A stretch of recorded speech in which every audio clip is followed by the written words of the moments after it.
पुराने समय की बात है। हिमालय की तराई में बसे एक छोटे से गांव अमरसिंहपुर में एक साधु प्रवृत्ति के किसान रहते थे, धर्मदास।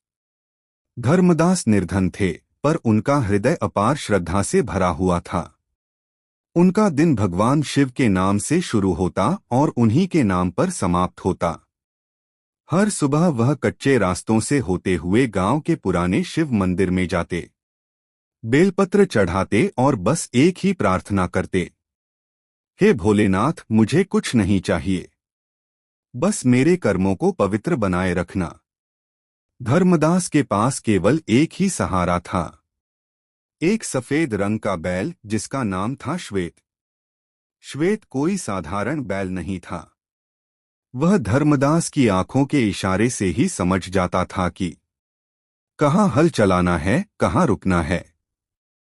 गांव वाले कहते थे, ऐसा लगता है जैसे खुद नंदी महाराज धरती पर उतर आए हों। धर्मदास की सादगी और श्वेत की मेहनत से उसकी फसल हर साल अच्छी होती। यह बात गांव के एक लालची आदमी कुबेरलाल को बिल्कुल पसंद नहीं थी। कुबेरलाल सोचता, मैं दिन रात चालाकी करूं और यह शिवभक्त बिना कुछ किए आगे बढ़ जाए। उसके मन में जहर भर गया।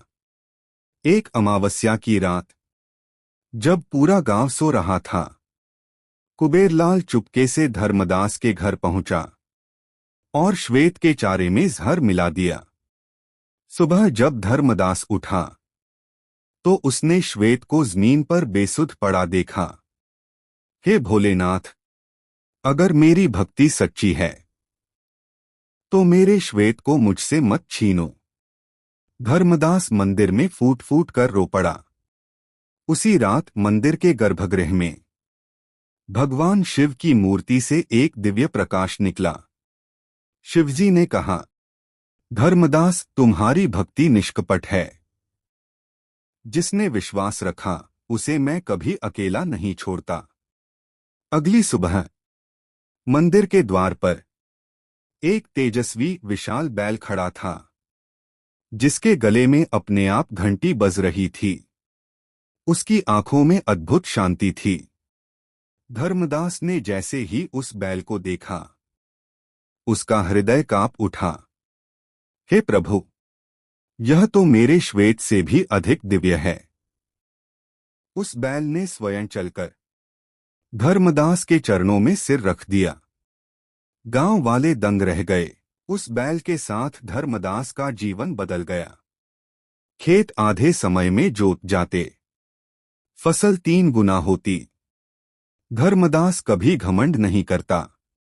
वह रोज कहता, यह मेरा नहीं, भोलेनाथ का दिया हुआ है। कुबेरलाल यह सब देख बौखला गया। उसने दोबारा पाप करने की ठानी। लेकिन इस बार जैसे ही वह बैल के पास पहुंचा, धरती कांपने लगी। बैल की आंखें अग्निसी लाल हो गईं। कुबेरलाल भय से कांप उठा। मुझे क्षमा कर दो, मैंने पाप किया है। क्षण भर में वह मूर्छित होकर गिर पड़ा।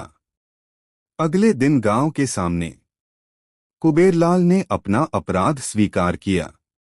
गांव ने उसे निकाल दिया। धर्मदास ने कहा, दंड नहीं, पश्चाताप ही सबसे बड़ा दंड है। कुछ महीनों बाद वह दिव्य बैल एक रात अचानक शिव मंदिर की ओर चला गया और फिर कभी दिखाई नहीं दिया। मंदिर में केवल एक आवाज गूंजी, जो मुझे सच्चे मन से याद करता है, मैं उसकी रक्षा स्वयं करता हूं। धर्मदास आज भी मंदिर में दीप जलाता है और मुस्कुराकर कहता है, नंदी सिर्फ शिव का वाहन नहीं, वह भक्ति की परीक्षा भी है।